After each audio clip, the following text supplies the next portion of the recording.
Magandang umaga! Kumusta po? Narito po ulit ang update natin para sa lagay ng ating panahon.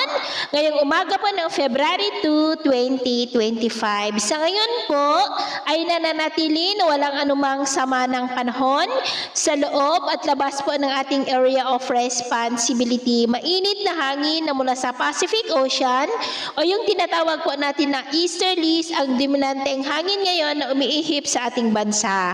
Ang amihan po ay nandyan sa may extreme northern part ng Luzon at ang shear line ay nasa northeast ng Cagayan at meron pong intertropical convergence zone na nag-extend po dyan sa may south of Mindanao. At sa atin pong long range forecast, wala pa rin naman pong bagyo na namamataan na tatawid sa ating kalupaan for the next 2 weeks pero hindi pa rin po inaalis ang posibilidad na may LPA o sama ng panahon na mabubuo lalo na sa silangan ng Mindanao sa susunod na mga araw at ang development po niya ng ating babantayan. At sa lagay ng ating panahon, ngayong madaling araw po ay maayos ang panahon sa malaking bahagi ng bansa pero may tsansa pa rin ng mga isolated rains lalo na sa may southern Palawan, Zamboanga Peninsula, Davao at Compostela Valley. At mamaya ay asahan natin ang nasisikat ang araw sa malaking bahagi ng bansa pero may tsansa pa rin ng cloudy skies with isolated rains, lalo na po sa silangan ng Mindanao,